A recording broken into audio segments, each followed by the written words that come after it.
जय हिंद साथियों, कैसे हैं आप सभी? बढ़िया। जैसा कि आप सभी बहुत प्यार दे रहे हैं वीडियो पर, ऐसे ही अपना प्यार बनाए रखें ताकि हम भी बेटर से बेटर और अच्छे से अच्छे परफॉर्मेंस कर सकें। ठीक, बहुत अच्छा लगा और ऐसे ही प्यार बस आगे बनाए रखिए। तो आज मैं पेट के लिए स्पेशल क्लास लूंगा, ठीक, और उस क्लास में पॉलिटी पढ़ाएंगे और उस पॉलिटी में थोड़ा सा जो पूछ रहा है आयोग, वो कहाँ कहाँ से सिलेबस रख रहा है, बस उसके बारे में थोड़ा सा जानकारी लेते हैं। ठीक, फिर उसके बाद चलते हैं, क्योंकि आपको भी पता है टाइम बहुत नज़दीक है। अब ज़्यादा समय तो नहीं रहा पेट के लिए, तो जो भी समय है उसका यूटिलाइज किया जाए, उसका उपयोग किया जाए। ठीक, तो चलिए, ये है आपका सिलेबस। ठीक, थोड़ा सा नजर मारते हैं इस पे, है ना।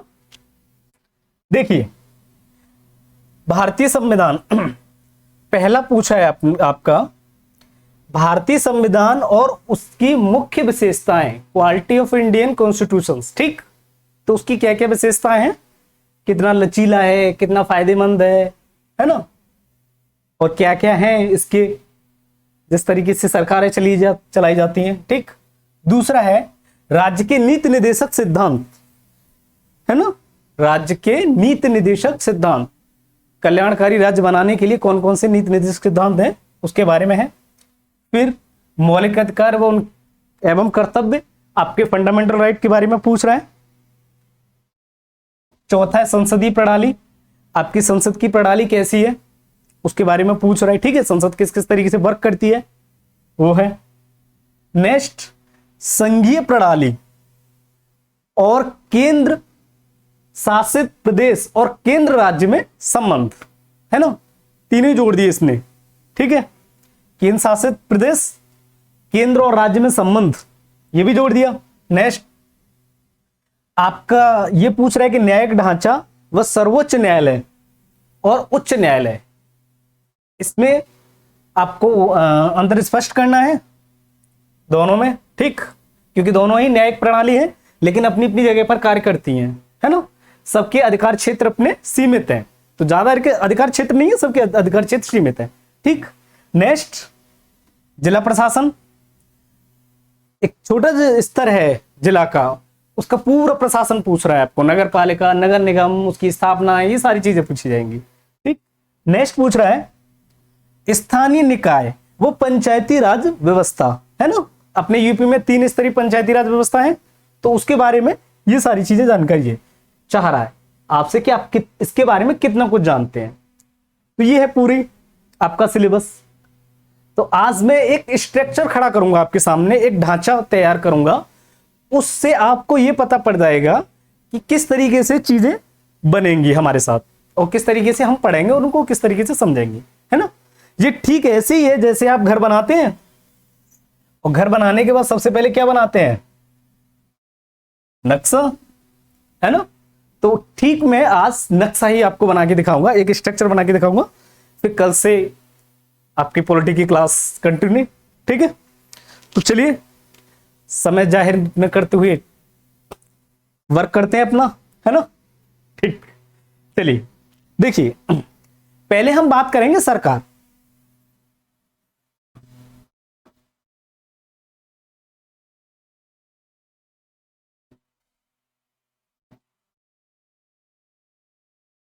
सरकार,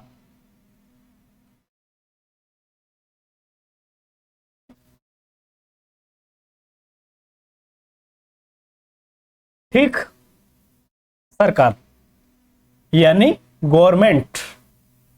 तो गवर्नमेंट कितने प्रकार की होती है, सबसे पहले तो हम ये देख लें, है ना, आपकी कैसी है, विदेशों में कैसी है, वो पहले देख लेते हैं।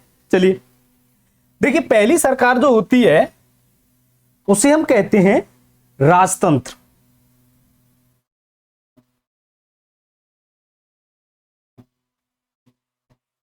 राजतंत्र इंग्लिश में इसे कहते हैं मोनार्की।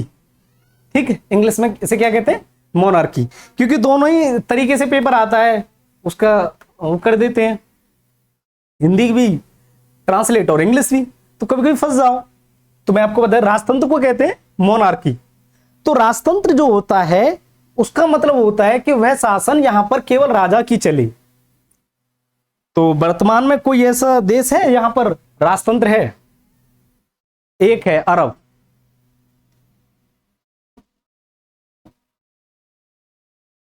अरब, तो अरब जो देश है वहां पे किसका शासन चलता है? राजा का। ठीक है, सुल्तान बैठते हैं वहां पर, है ना। दूसरा जो है हमारा, दूसरी जो गवर्नमेंट होती है उसे हम कहते हैं डिक्टेटर। क्या कहते हैं? डिक्टेटर, मतलब तानाशाही। इसे क्या बोलते हैं भाऊ? तानाशाही। ठीक, तानाशाही। तो ये डिक्टेटर होती है। डिक्टेटर का मतलब तानाशाही करना, बस अपनी चलाना।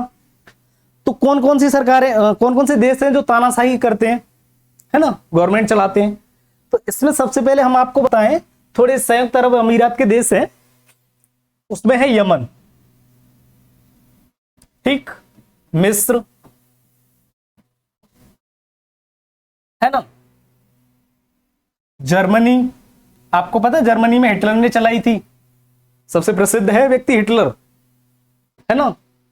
तो वो इतना क्रूर तानाशाह था कि ऐसा कहते हैं कि यहूदियों को बहुत बुरी तरीके से दर्दनाक मौत देता था, जिसे कहते हैं बर्बरता, किसी भी चीज की बर्बरता करना।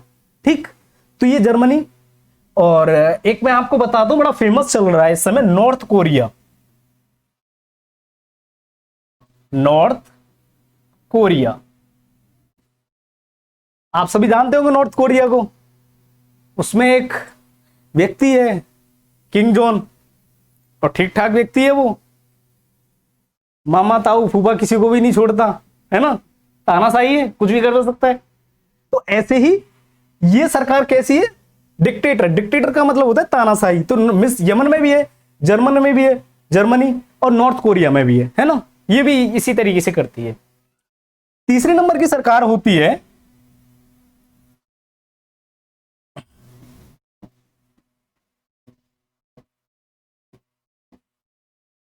साम्यवादी। साम्यवादी को इंग्लिश में कहते हैं कम्युनिस्ट। ठीक, साम्यवादी को इंग्लिश में क्या कहते हैं? कम्युनिस्ट। तो कम्युनिस्ट सरकार क्या होती है? कम्युनिस्ट सरकार होती है यहां पर एक ही पार्टी का चुनाव हो, एक ही पार्टी का चुनाव हो, उसे क्या बोलते हैं? कम्युनिस्ट। कहां पर है वर्तमान में, ये पता है आपको? कहां पर है? चीन।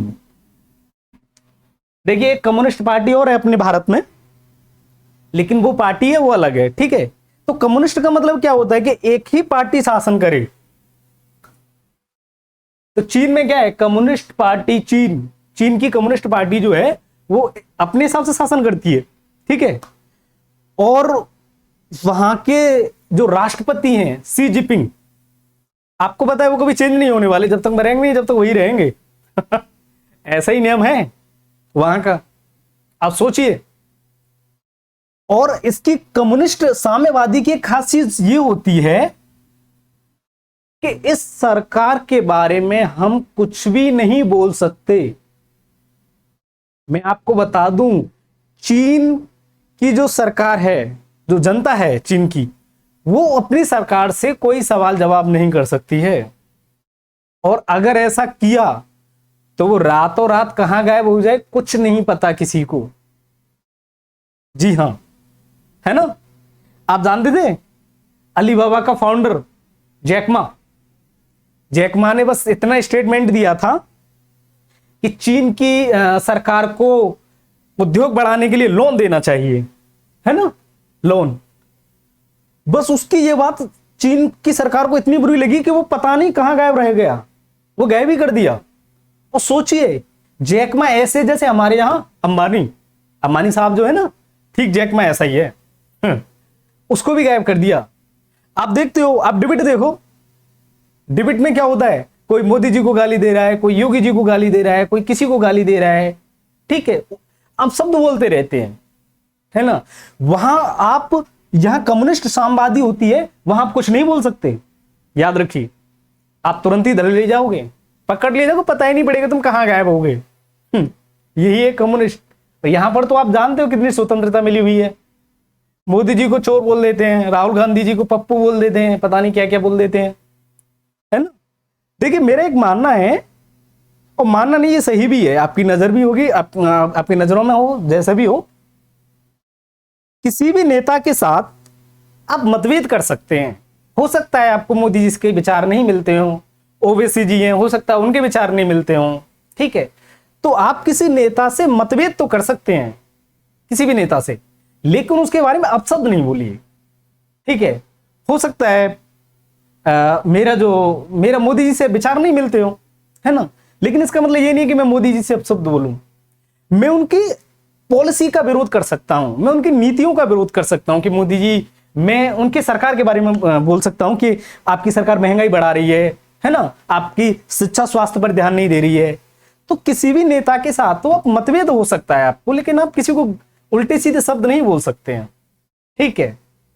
न्यायालय तो यहां तक कहता है कि जब तक किसी दोषी को सजा नहीं मिल सकती, आप उसे दोषी भी नहीं कह सकते, है ना। किसी ने मर्डर किया है, जब तक छानबीन नहीं हो सकती, आप उसे हत्यारा नहीं बोल सकते, वरना वो मानहानि का आरोप लगा सकता है, उसको पूरा अधिकार है, राइट है ना। तो प्लीज आप जो भी हैं, यहां तक भी समझ रहे हो मेरी बात को, तो किसी के खिलाफ अपशब्द ना बोले। एक तो ये साइबर क्राइम है, सबसे पहले तो मैं आपको बता दूं, ठीक है। कुछ भी लिख दिया फेसबुक पर, कुछ भी ट्विटर पर लिख दिया, है ना, कुछ भी इंस्टाग्राम पर डाल दिया, तो ये गलत है, सही नहीं, ठीक। आप बाकी आप धीरे धीरे समझ ही जाओगे, है ना। कम्युनिस्ट, साम्यवादी, फिर उसके बाद आती है हमारी चौथी, उसे कहते हैं हम रिपब्लिक, ठीक है। रिपब्लिक का मतलब होता है गणराज्य,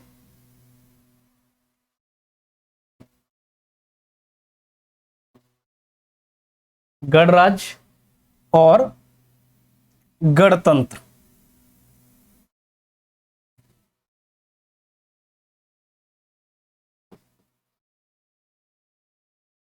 गणराज्य और गणतंत्र।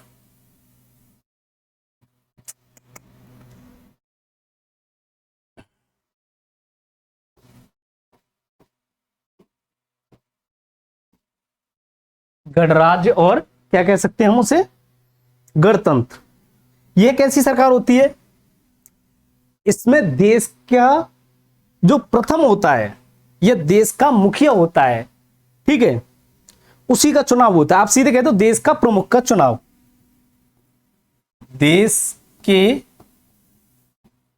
प्रमुख का चुनाव। तो देश का प्रमुख कौन होता है, हाँ, राष्ट्रपति।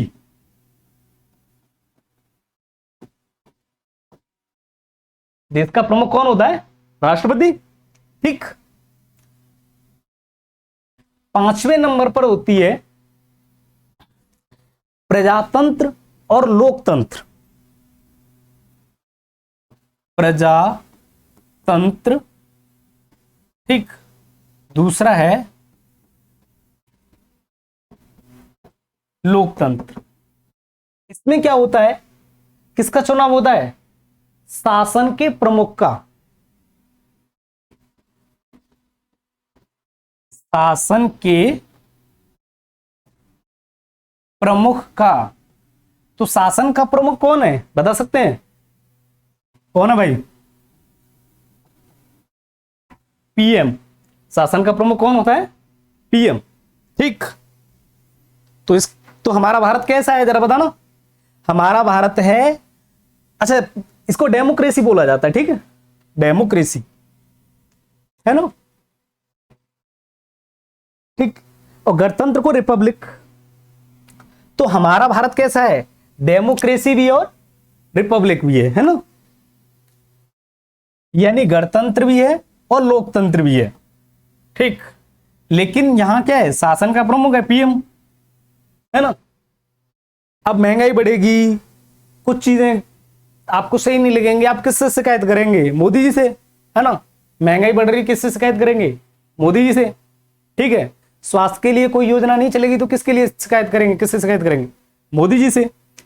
कोई सामाजिक आर्थिक नीति या कोई भी चीज हो जिससे आप डिस्टर्ब हो, आप किससे शिकायत करेंगे? शासन के प्रमुख पीएम से। आप राष्ट्रपति से कभी शिकायत नहीं कर सकते। याद रखिए, इस भारत में राष्ट्रपति उसी को बनाया जाता है जो जिसे विदा लेना हो पॉलिटी से। ठीक है, सत्ता से जिसे विदा लेनी हो। आओ जी मुखर्जी, प्रणब मुखर्जी जी, आपका नंबर है, अब आना मत यहां पर। तो जबरदस्ती से जैसा पद होता है, बस बैठा दो और लगा दो। ठीक, तो आप किसको बुलाएंगे? शासन के प्रमुख को। तो भारत जो कैसा है वो कैसा है? लोकतंत्र भी है और गणतंत्र, यानी रिपब्लिक भी है और डेमोक्रेसी भी है। ठीक, उम्मीद है आप शासन पूरी व्यवस्था समझ चुके होंगे बहुत अच्छी तरीके से, है ना। ठीक, आगे बढ़ते हैं।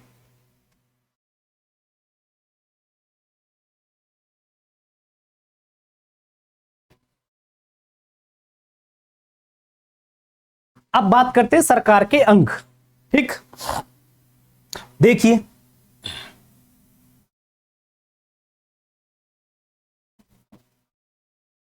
सरकार के अंग, तो सरकार के कौन कौन से अंग होते हैं?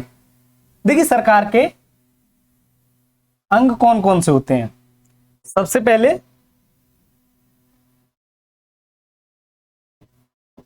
कार्यपालिका। ठीक, दूसरा होता है आपकी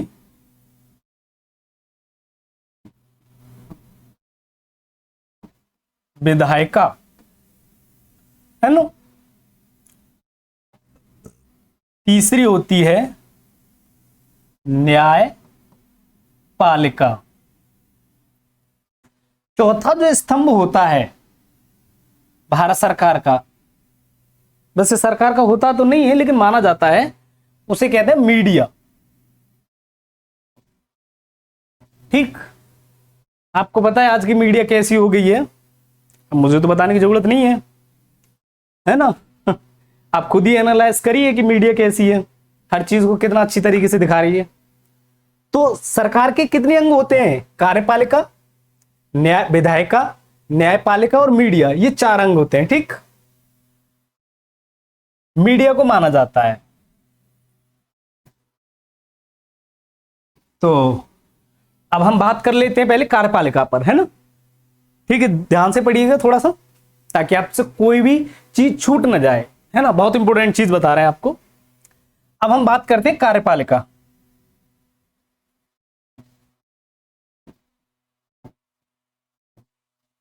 कार्यपालिका, देखिए कार्यपालिका का काम क्या होता है? कार्यपालिका का काम होता है कानून को लागू करना। ठीक है, कार्यपालिका का कार्य क्या होता है? कानून को लागू करना।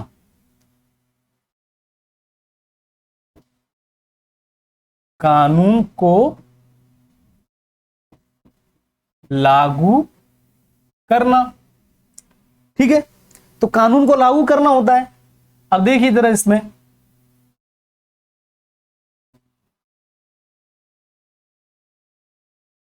तो किस किस में होगा? केंद्र और राज्य। केंद्र और राज्य।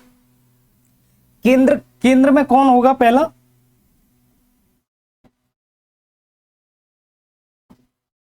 राष्ट्रपति, और राज्य में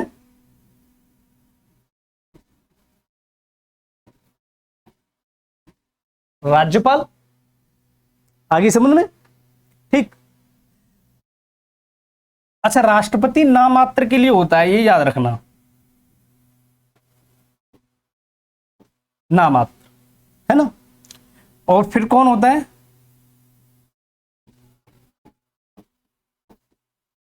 प्रधानमंत्री। ठीक है, ये होता है वास्तविक।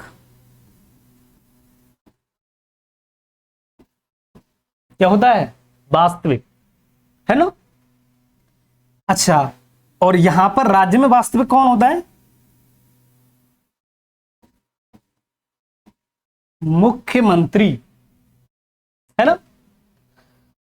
लेकिन इसका मतलब ये नहीं है कि प्रधानमंत्री या मोदी जी कोई भी चीज कैसे भी कर लें, है ना, ऐसा कुछ नहीं है। हालांकि इनको छूट रहती है, लेकिन राष्ट्रपति के साइन चाहिए होते हैं।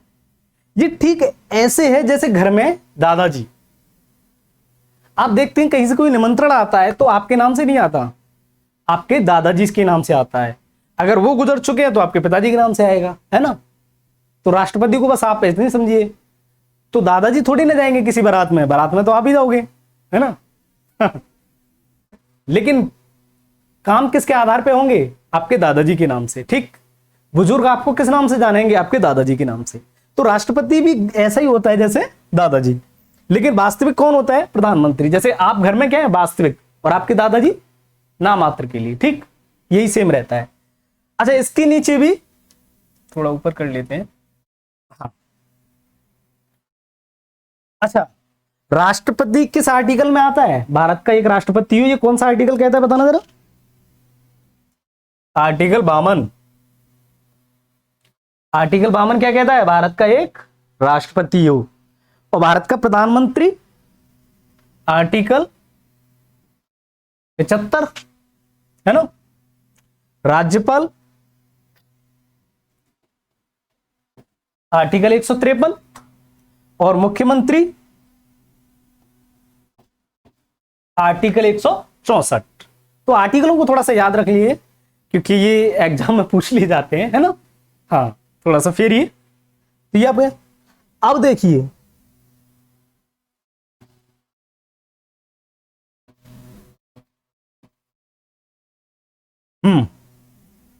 देखिए, ये यहां पर मंत्री परिषद, मंत्री परिषद बनाता है केंद्र में। तो केंद्र में मंत्री परिषद जो बनती है वो 75 का 3, आर्टिकल 75 का 3 मंत्री परिषद बनाई जाती है। मंत्री परिषद में भी 3 मंत्री बनते हैं, एक कैबिनेट, एक राज्य के, हर राज्य से आते हैं, और एक कहां के होते हैं, उप मंत्री।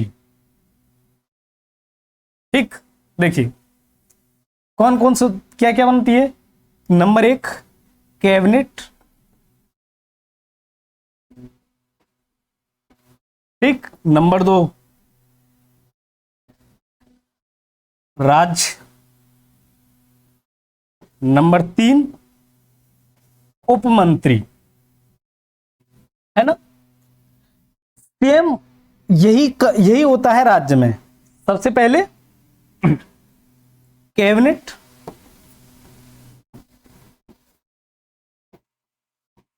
ठीक। नंबर 2 राज्य, और नंबर 3 उप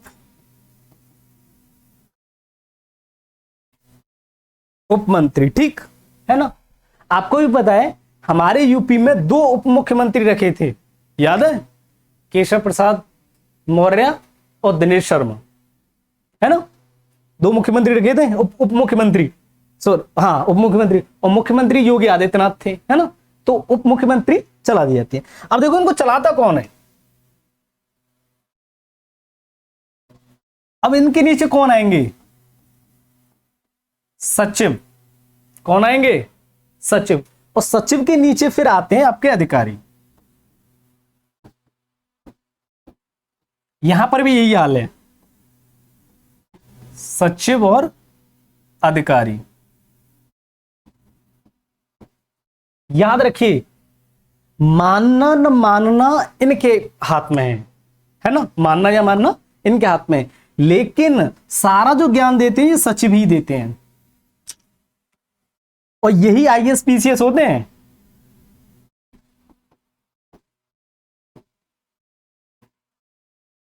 ये सचिव ही कौन होते हैं, आईएएस पीसीएस। ये पूछते हैं उनसे कि क्या करना है ना। इसीलिए भारत का संविधान लचीला है, क्योंकि हमारे संविधान में नेता के लिए कोई पढ़ाई की वैल्यू नहीं है, चाहे वो कोई भी हो, सभी को रख लिया जाता है। हाँ, और जो पढ़कर आते हैं आईएएस पीसीएस होते हैं उनको सचिव बना दिया जाता है। अब इनसे ये पूछते हैं क्या करना चाहिए, ठीक सेम होता है। और ये यहीं पर क्या होती है, कार्यपालिका चलती। ठीक, नेक्स्ट,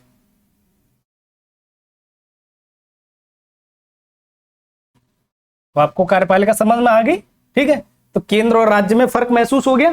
केंद्र का प्रमुख कौन है, राज्य का प्रमुख कौन है, कैसे कैसे केंद्र है, कैसे कैसे राज्य है ना, सारी चीजें क्लियर हो गई होंगी। चलिए अब आगे बात करते हैं आपकी विधायिका पर। इससे थोड़ा समझिए डीपली, है ना, ये थोड़ा समझिए, थोड़ा अच्छे समझ में आए। विधायिका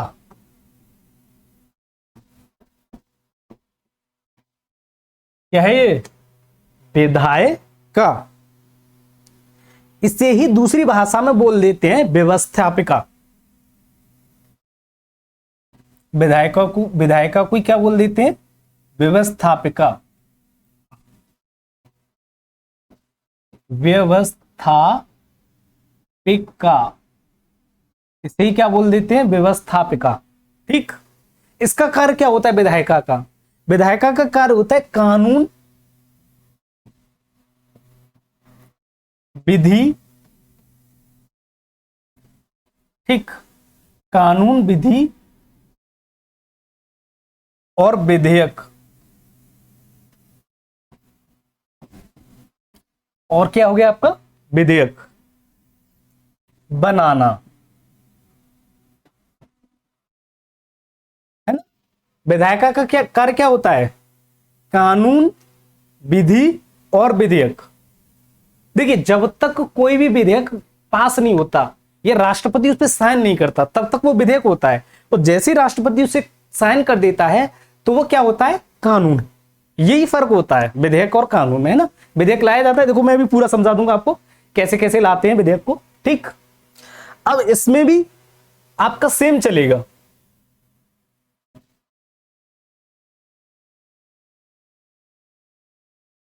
ठीक है, सेम चलेगा, है ना। यहां पर भी क्या रहेगा हमारा, केंद्र, और यहां पर राज्य। आइए समझ में। ठीक, अब केंद्र में कौन है, संसद। केंद्र में कौन रहेगी, ध्यान से पढ़िएगा, ठीक है, कोई चीज स्लिप नहीं हो जाइए, बहुत अच्छी तरीके से समझा रहे हैं आपको। केंद्र में संसद, और राज्य में कौन रहेगा,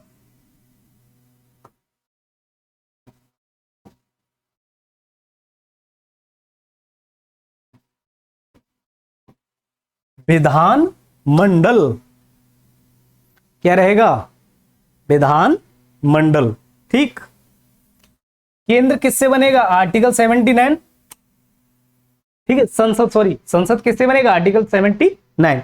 ऐसे ही विधानमंडल है, वो कैसे बनेगा, आर्टिकल 168। विधानमंडल किससे बनेगा, आर्टिकल 168। ठीक, आप समझ गए होंगे, उम्मीद है ना। अब संसद किस किस से मिलकर बनती है, तो देखो संसद सबसे पहले बनेगी लोकसभा।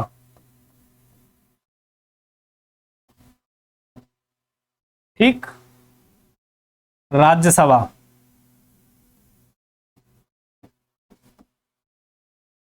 और कौन रहेगा तीसरा, तीसरा अंग कौन है, राष्ट्रपति प्रथम है, उसके बगैर कुछ नहीं हो सकता, है ना, वही साइन करेगा। तो कौन रहेगा,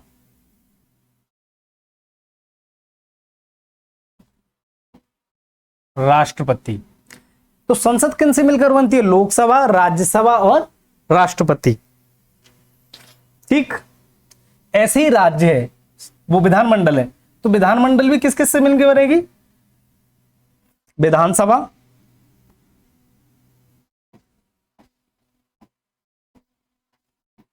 विधानसभा, विधान परिषद,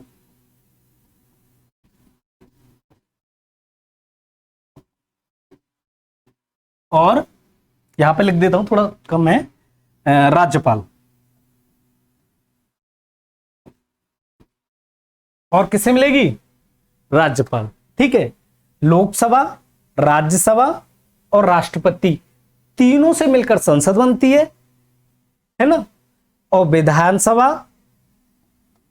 विधान परिषद और राज्यपाल, इन तीनों से मिलकर विधानमंडल बनता है। अच्छा, विधान परिषद केवल 6 राज्यों में, हर राज्य में नहीं है ना, ये याद रखिए खुद से भी, है ना। और राज्यपाल, ठीक है, तो यहां विधान परिषद नहीं होती, वहां विधानसभा और राज्यपाल बस। ठीक, चलिए देखते हैं लोकसभा किस आर्टिकल से है। हाँ जी, लोकसभा किस आर्टिकल से है? 80 से। लोकसभा किस आर्टिकल से बनती है? 80 से। और राज्यसभा 81 से। ठीक है, राष्ट्रपति मैंने आपको बता दिया था आर्टिकल 52, याद नहीं है, याद कर लीजिएगा आप अगर याद ना हो तो। ठीक है, राष्ट्रपति आर्टिकल 52 है ना। लेकिन ये कैसे बनती है? ये एक 80 से और ये एक 81 से।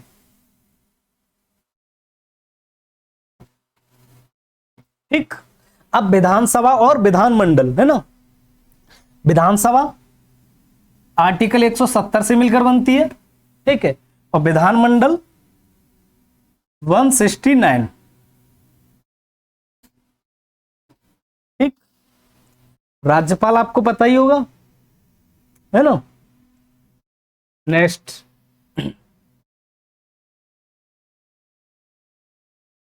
अब देखिए ये हो गया। अब इसमें बैठेंगे कौन कौन से? सांसद। इसमें कौन बैठेंगे? लोकसभा में कौन बैठेगा? सांसद या एमपी। और कौन बैठेगा? एमपी, मेंबर ऑफ पार्लियामेंट, और सांसद। ठीक है ना।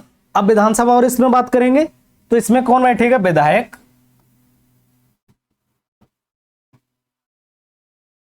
एमएलए,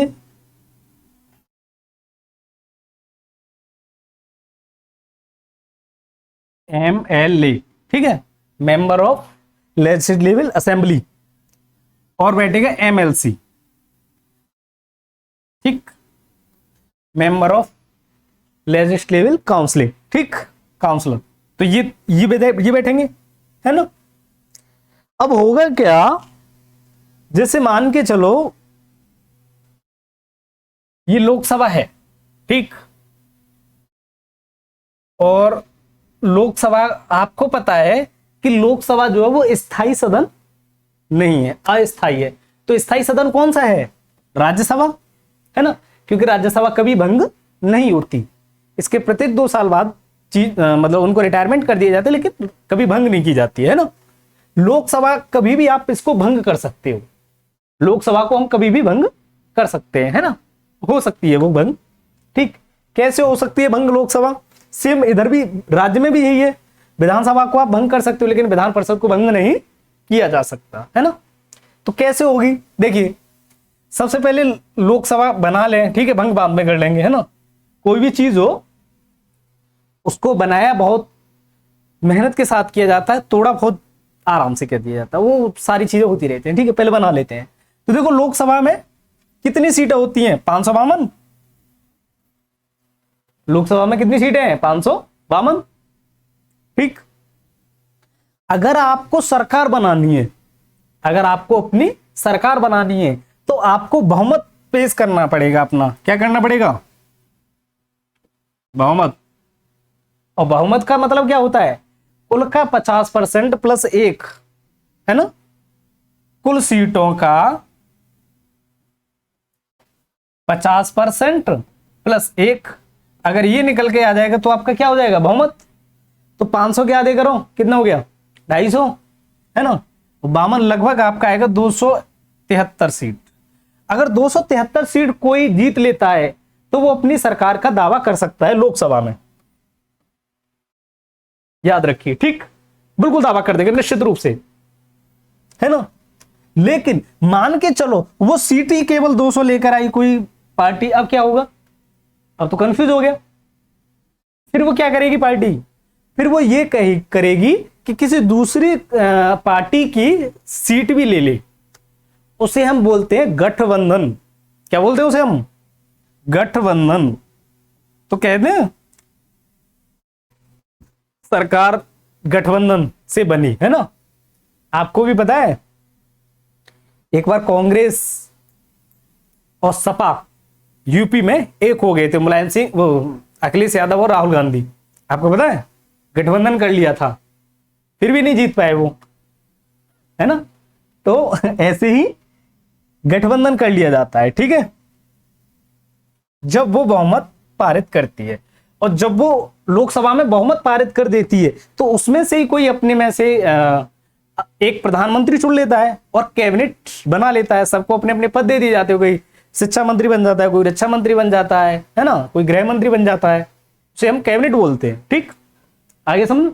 अब नेक्स्ट चलेंगे राज्यसभा। राज्यसभा में वो होंगे, तो इसमें तो ये तो भंग नहीं हो सकती ना राज्यसभा। जो राज्यसभा भंग नहीं होगी तो इसमें क्या करेगा, इसमें से निकल जाएंगे 6 साल बाद, ठीक है, 2/3 सदस्य निकल जाते हैं, आपको पता है ना।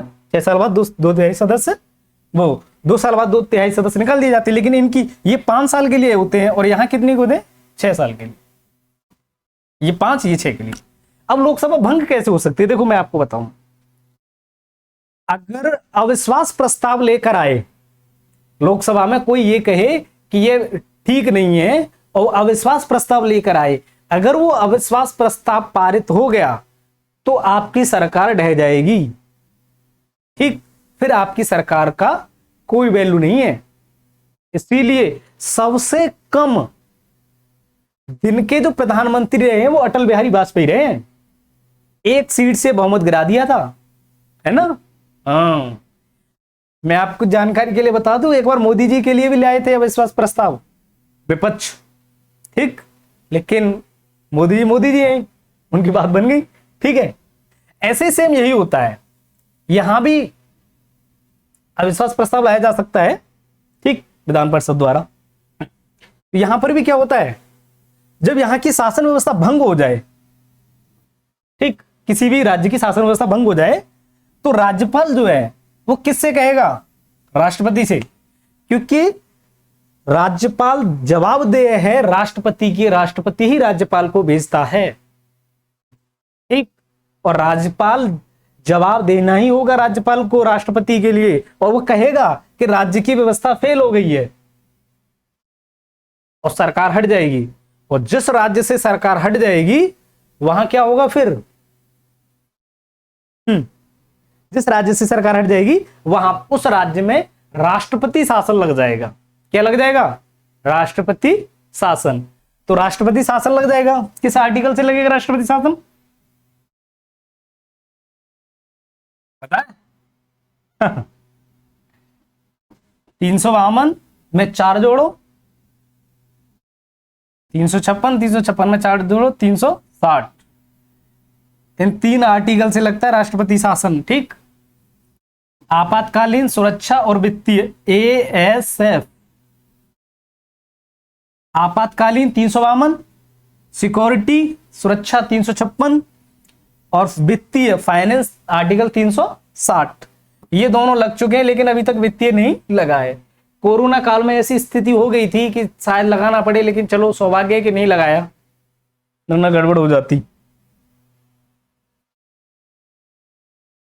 ठीक है। उम्मीद करते हैं आपको समझ में आ रहा होगा। चलिए, है ना। तो अब इसमें क्या होगा, ये सारी चीजें तो चलती रहेंगी। अब जैसे मान के चलो कोई भी विधेयक लेकर आए, ठीक, और वो विधेयक कोई भी सदन लेकर आ सकता है ना।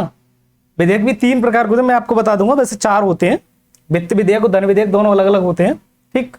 तो कोई भी विधेयक आया वो सबसे पहले किस में चलेगा, लोकसभा में, ठीक, और यहां से पारित होगा, फिर किस में चला जाएगा, राज्यसभा में, फिर राज्यसभा में।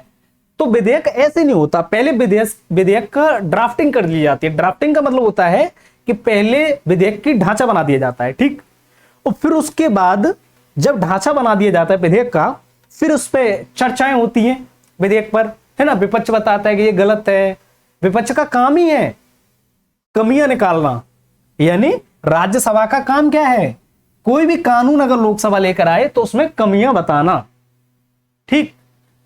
और जब आपकी कमियां बता दी जाती हैं तो फिर ये क्या कहते हैं, ये बता देंगे ये कानून में ये कमी है, ये कानून में ये कमी है, ठीक। ये राष्ट्रपति के पास भेज देते हैं। कोई भी कानून बनेगा तो किसके पास जाएगा, जब इन दोनों से पारित होगा राष्ट्रपति। राष्ट्रपति किसी भी कानून को पुनः विचार के लिए भेज सकता है। जैसे अब की बार पीसीएस मेंस में मेरे में आया था लीव पिटीशन क्या है, जब मैंने दिया था अभी 27 वाला तो उसमें आया था लीव पिटीशन क्या है। लीव पिटीशन का मतलब होता है याचिका की पुनः सुनवाई, ठीक है, याचिका की पुनः सुनवाई, कोई भी याचिका हो उसकी पुनः सुनवाई। तो राष्ट्रपति जब चाहे तो इस कानून को भेज सकता है कि इसकी पुनः जांच कीजिए, हो सकता है ये कानून गलत हो, इसकी दोबारा से जांच करो, ठीक है। लेकिन राष्ट्रपति बाध्य नहीं है, वो ये नहीं कह सकता कि मैं साइन नहीं कर रहा, है ना। वो जांच के लिए भेज सकता है, एक बार आप विचार कर लीजिए, बस 2 बार भेज सकता है, तीसरी बार तो उसे साइन करने पड़ेंगे राष्ट्रपति को, है ना, ठीक। ये होता है। अब सेम यही विधानसभा में होता है, ठीक। विधानसभा में ले आते हैं, इसमें भी ले आते हैं, ठीक है। बहस चलती है, वही सेम मैंने बताया था। उसके बाद मत डलते हैं, यानी वोट डाले जाते हैं। वोट डालने के बाद फिर कोई भी कानून उसमें क्या होता है, वो अंगीकृत पास कर दिया जाता है, राज्यपाल के साइन हो गए, पास कर लिया जाता है। लेकिन केंद्र का जो कानून बनता है वो राज्यों में लागू कर दिया जाता है, और राज्य अपने कानून को अपने हिसाब से बना सकता है, ठीक। आपने देखा होगा बिहार में दारू बैन है, शराब, मदिरा, क्योंकि बिहार में कानून बना दिया है कि यहां पर जो मदिरा है, शराब है, वो नहीं पी सकते आप। और ये बहुत अच्छी भी बात है, ये दारू बहुत बुरी चीज है, इंसान को बिगाड़ देती है, ठीक है। इसीलिए कहते हैं कि बुढ़ापा नहीं आता दारू पीने के बाद, बुढ़ापे तक वो चल ही नहीं पाएगा तो आएगा क्या बुढ़ापा, वो पहले ही निकल जाएगा, है ना। लेकिन कोई नहीं, इस दारू को भी देखिए ऐड आप अमृत की तरह बेच रहे हैं, है ना। लेकिन बिहार यूपी से नहीं कह सकता है कि तुम दारू मत बेचो, बिहार में नहीं मिलेगी, लेकिन यूपी में मिलेगी, क्योंकि यूपी के कानून अपने हिसाब से हैं। तो कोई भी राज्य अपने कानून बना सकता है ना। राज्य के नीति निर्देशक सिद्धांत ही यही कहते हैं कि कल्याणकारी राज्य बनाने के लिए आप के सतत प्रयास करें, आप कोई से भी कानून बनाने कल्याणकारी राज्य बनाने के लिए, ठीक। नेक्स्ट, ये विधेयक आपको समझ में आ गया होगा कानून और उसमें सॉरी अंतर केंद्र और राज्य में, बहुत अच्छी तरीके से मैंने डिफाइन किया है विद इन आर्टिकल से, है ना। बहुत मेहनत लगती है भाई, तैयारी करो, ज्यादा टाइम भी नहीं है ना, क्यों। चलिए अब बात करते हैं कि विधेयक कितने होते हैं, है ना। देखिए विधेयक चार प्रकार के होते हैं।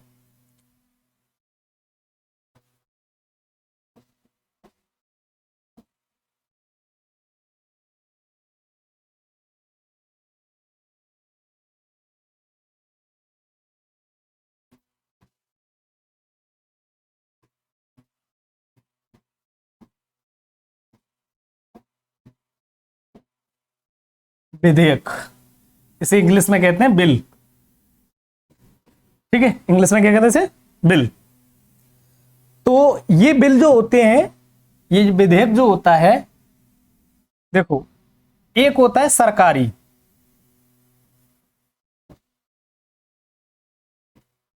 ठीक। दूसरा होता है गैर सरकारी, दूसरा क्या होता है, गैर सरकारी, ठीक। यह सांसद और मंत्री द्वारा लाया जाता है, ठीक है। सरकारी का मतलब क्या होता है, जो सांसद और मंत्री लेकर आए, ठीक है। और गैर सरकारी संसद का कोई भी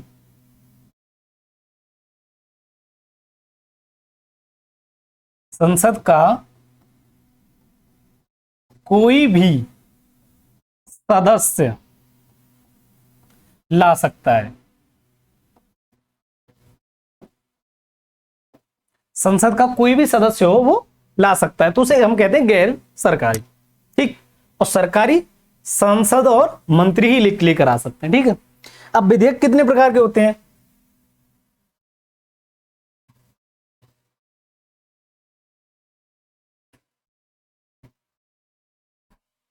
तो देखो विधेयक 4 प्रकार के होते हैं।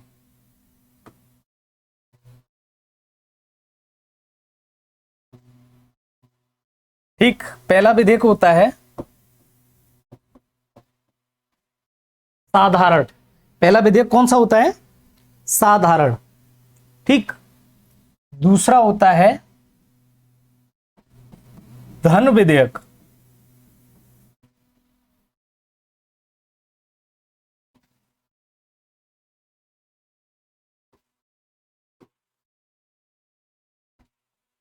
धन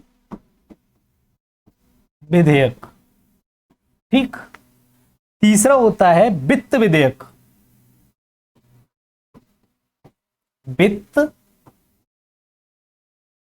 विधेयक, है ना।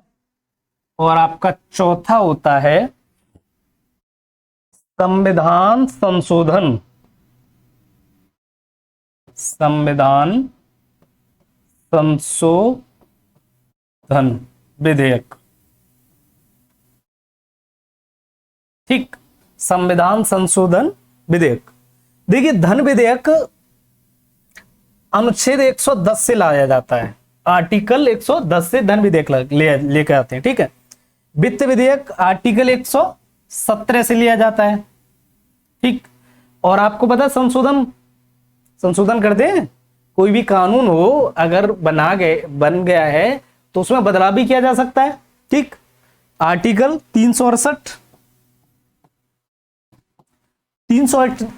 का मतलब होता है कोई भी संविधान हो, कोई भी कानून हो, आप उसमें फेरबदल कर सकते हैं। ठीक है।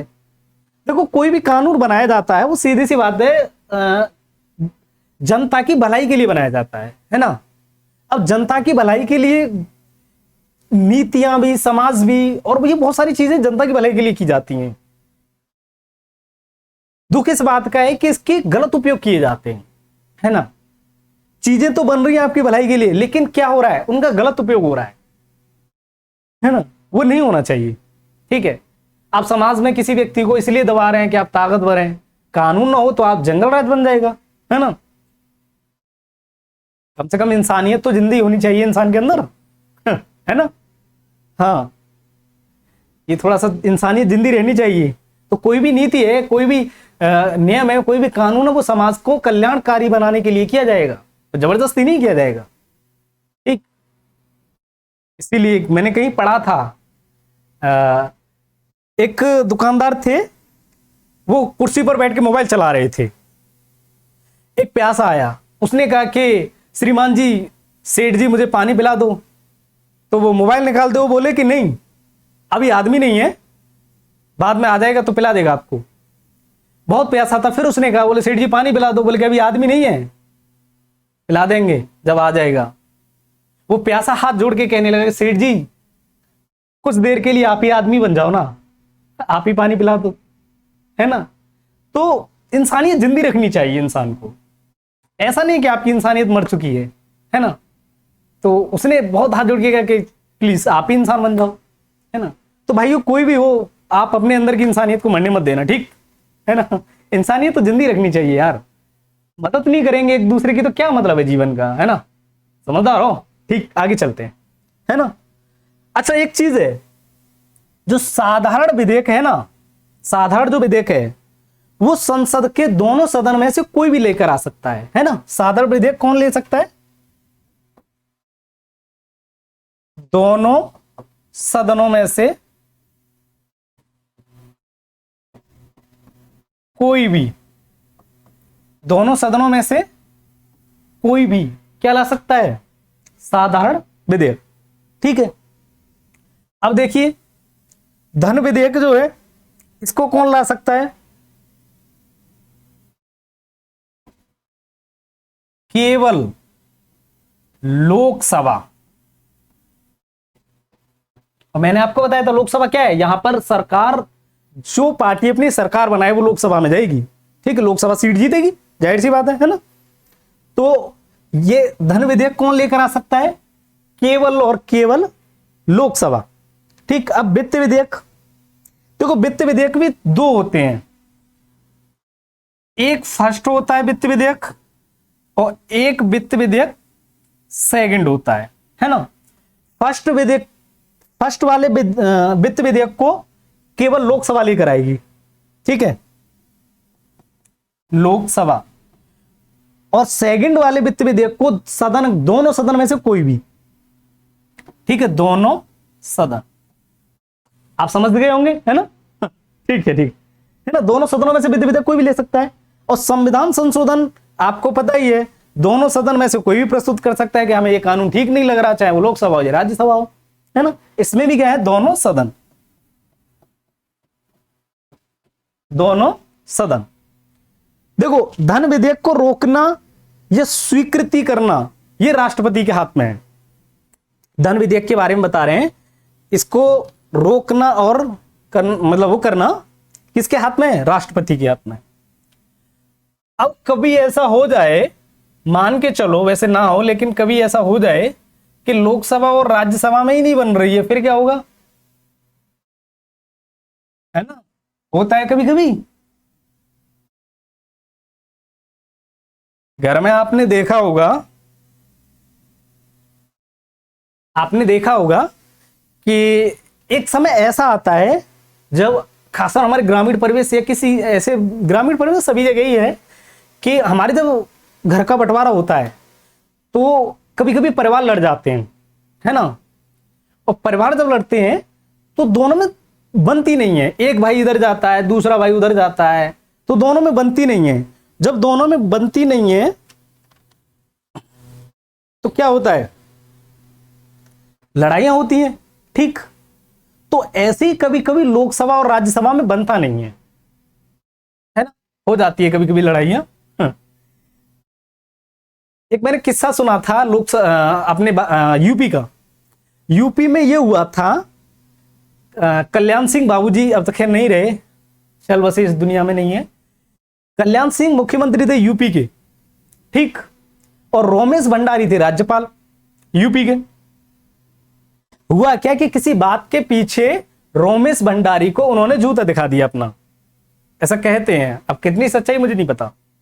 रोमेश भंडारी ने तुरंत ही उनको हटा दिया मुख्यमंत्री के पद से और जगदंबिका पाल को मुख्यमंत्री बनाया एक दिन के लिए। याद रखिए, ये नायक मूवी है ना, एक दिन के लिए जो मुख्यमंत्री बन जाता है अनिल कपूर, हाँ, तो अपने यूपी में भी एक दिन के लिए मुख्यमंत्री रहे हैं। उनका नाम क्या है, जगदंबिका पाल।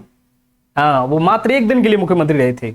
बाद में राष्ट्रपति ने कहा रोमेश भंडारी थे राज्यपाल, उनसे कहा ये अब क्या कर दिया आपने, एक दिन में सीएम चेंज। तो जगदंबिका पाल को हटा के फिर किसको लेकर आए थे वो, दोबारा से कल्याण सिंह को। तो ऐसा कभी कभी होता है। तो कभी भी गति अवरोध हो जाए, दोनों सदनों में अवरोध हो जाए, ठीक है,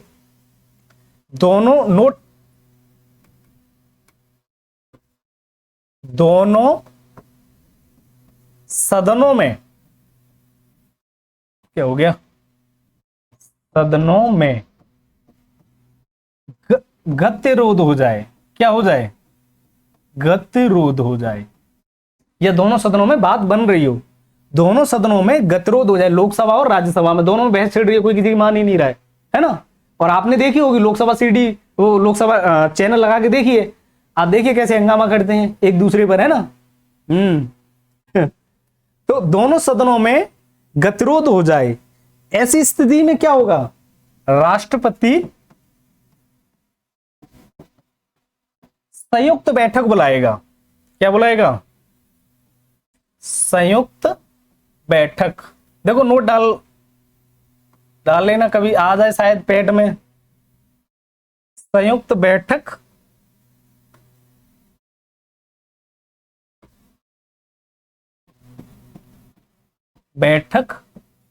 बुलाएगा, ठीक।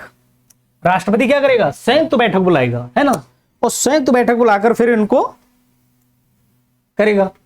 तो संयुक्त बैठक किस आर्टिकल से आती है, तो अनुच्छेद 110,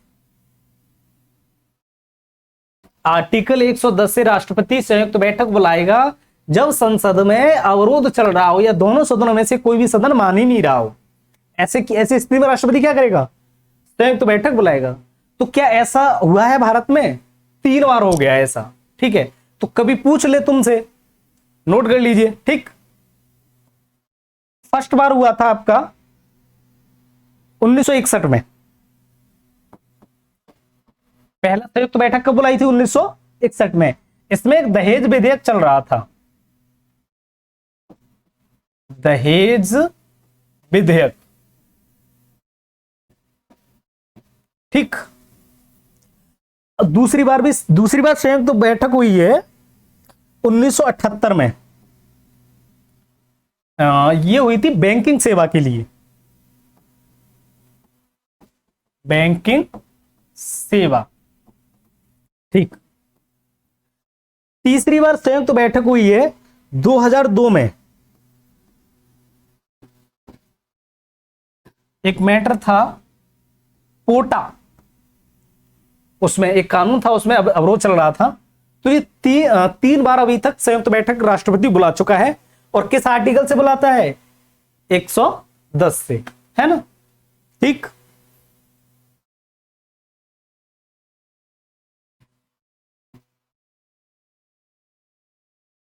तो आपको पता पड़ गया कानून कैसे कैसे पास होते हैं, है ना, किस किस तरीके से चीजें चलती हैं।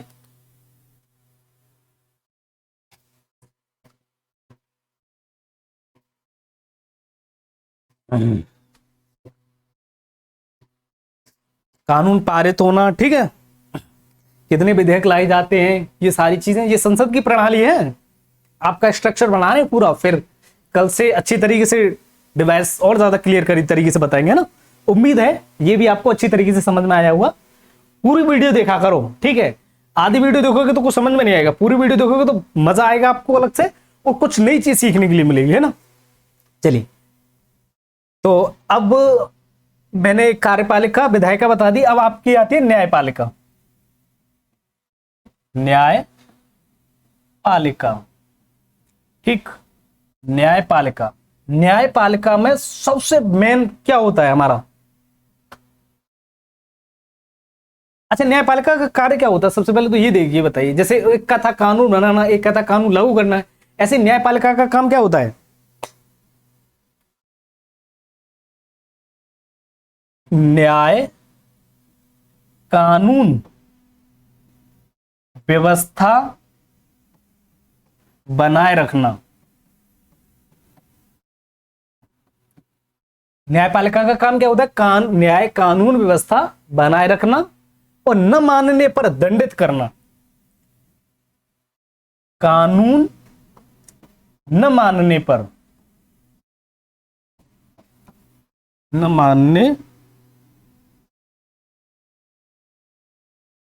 मानने पर दंडित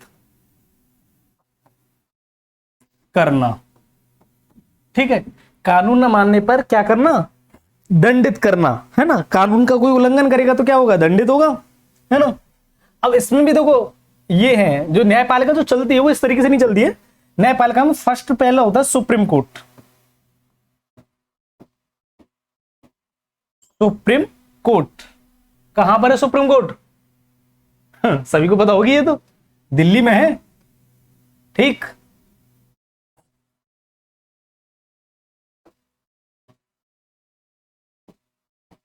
सुप्रीम कोर्ट कहां पर है? दिल्ली में। दिल्ली ही एकमात्र ऐसा राज्य है जिसमें सुप्रीम कोर्ट और हाई कोर्ट है। हाई कोर्ट है कड़कड़ डूमा, और सुप्रीम कोर्ट आपको बताइए रायसेन, ठीक। तो सुप्रीम कोर्ट दिल्ली में। अच्छा, इसे सुप्रीम कोर्ट को उच्चतम न्यायालय बोला जाता है। क्या बोला जाता है?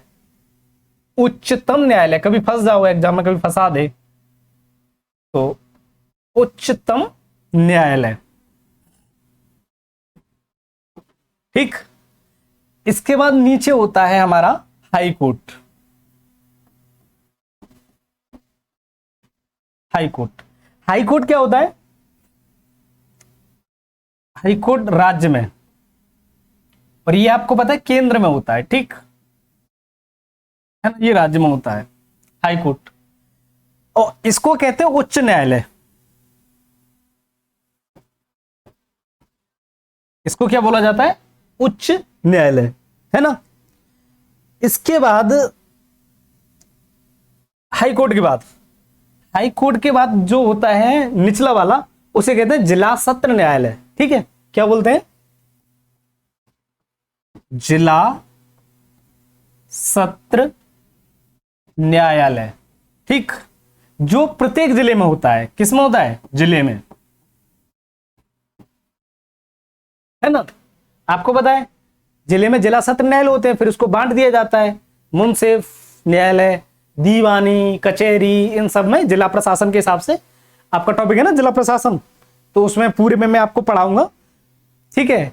दीवानी कहाँ होती है, कोर्ट में कौन कौन से केस जाते हैं, ये पूरा डिग्नो करेंगे, ठीक है। ये आपकी होगी न्यायपालिका। अब न्यायपालिका के बाद फिर जो मैंने आपको बताया था चौथा स्तंभ, वो क्या होता है? मीडिया, ठीक। तो ये थी आपकी पूरी कानून व्यवस्था, कैसे कैसे लागू होता है, पूरी गवर्नमेंट हो गई, है ना।